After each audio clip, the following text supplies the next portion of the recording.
یاد رکھنا، بہت اونچی بات کہہ رہا ہوں۔ ہر عمل سے پہلے دعوت دینا سیکھے۔ کیا دینا سیکھے؟ ارے بولو دعوت، لوگوں کو اللہ کا تعارف کرانا، لوگوں کے سامنے اللہ کی بڑائی پیش کرنا، لوگوں کے سامنے اللہ کی صفات کو کھولنا، لوگوں کے سامنے آخرت کو کھولنا، لوگوں کے سامنے جنت کو کھولنا، لوگوں کے سامنے جہنم کو کھولنا، لوگوں کے سامنے قبر کے عذاب کو کھولنا، لوگوں کے سامنے ایک دوسرے کو حق کو کھولنا، لوگوں کے سامنے اعمال اور اعمال کی حقیقت کا بتانا، یہ ہر ایک مسلمان کی ذمہ داری ہے۔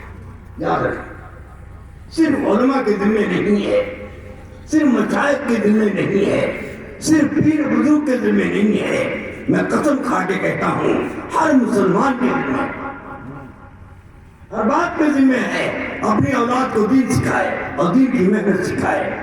ہر ماں کے ذمہ ہے اپنی بیٹیوں کو دین سکھائے اور دین کی محنت سکھائے۔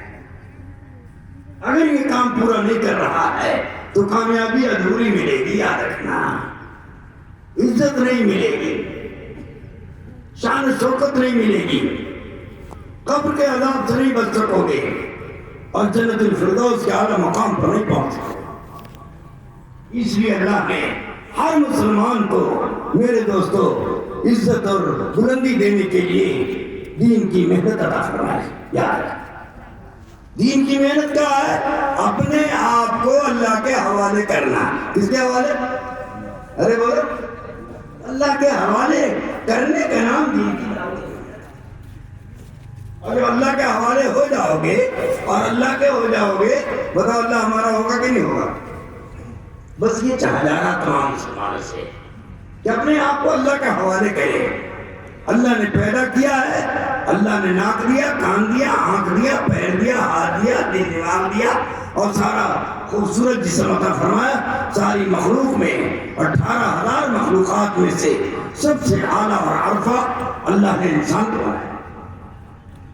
اس سے حسین کوئی نہیں، اس سے خوبصورت کوئی نہیں، اس سے زیادہ عقل مند کوئی نہیں، اس سے زیادہ محبوب کوئی نہیں۔ انسان کو نہ بناتا تو اللہ کسی کو نہ بناتا، اور انسانوں میں سے محمد صلی اللہ علیہ وسلم کو نہ پیدا کرتا تو اللہ دنیا کی اور انسانوں کی کوئی چیز پیدا نہ کرتا۔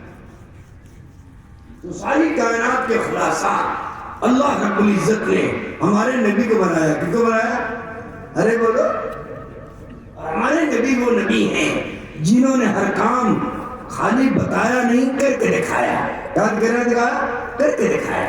خالی نماز نہیں پڑھا، نماز کی محنت کر کے دکھایا، نماز پڑھ کے دکھایا اور فرمایا صلو کما رأیتمونی اصلی، اس طرح سے نماز پڑھو جیسے مجھ کو پڑھتا ہوا دیکھتے ہو۔ پتہ چلا خالی نماز کا حکم نہیں دیکھا، نہیں بتایا، بلکہ نماز پڑھ کے ایک امتی کو دکھایا۔ اس طرح نماز پڑھو گے تو خدا کے محبوب بنو گے، اس طرح نماز پڑھو گے تو دنیا میں عزت پاؤ گے اور آخرت میں عزت پاؤ گے۔ اس طرح نماز پڑھو گے تو جس طرح تمہارا کام اللہ دکان کے راستے سے بناتا ہے، کھیتی کے راستے سے بناتا ہے، ملک اور مال کے راستے سے بناتا ہے، حکومت جائیداد کے راستے سے بناتا ہے، اور اللہ ہی بناتا ہے۔ ارے بولو، کھیتی نہیں بناتی، دکان نہیں بناتی، خدا کی قسم دکان اور کھیتی کے راستے سے اللہ بناتا۔ ایسے ہی اللہ رب العزت دکان سے بھی زیادہ اور کھیتی سے بھی زیادہ اور ملازمت سے بھی زیادہ اور مال سے بھی زیادہ اور بادشاہ سے بھی زیادہ اور وزارت سے بھی زیادہ، گھر مکان دکان سے بھی زیادہ اللہ زندگی بنائے گا اور اپنے دین کی محنت اور دعوت کو بنائے گا۔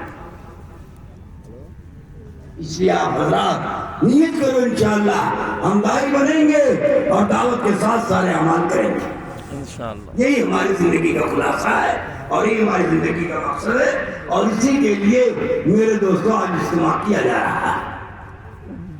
یہ اجتماع مجمع جمع کرنے کا نام نہیں ہے، یہ اجتماع بھیڑ جمع کرنے کا نام نہیں ہے، یہ اجتماع عمدہ عمدہ کھانا پکا کر کھلانے کا نام نہیں ہے، یہ اجتماع شامیانہ ٹانگنے کا نام نہیں ہے۔ یہ اجتماع میرے دوستوں خدا پاک کی قسم انسانوں کی زندگی کو بدلنے کے لیے، مسلمانوں کے طور طریقے کو بدلنے کے لیے ہے، مسلمانوں کے اخلاق و محبت کو بدلنے کے لیے ہے، مسلمانوں کی زندگی کو سنت و شریعت پر لانے کے لیے ہے، مسلمانوں کی زندگیوں کو، دنیا اور آخرت کو میرے دوستوں بدلنے کے لیے ہے یہ اجتماع، اسی لیے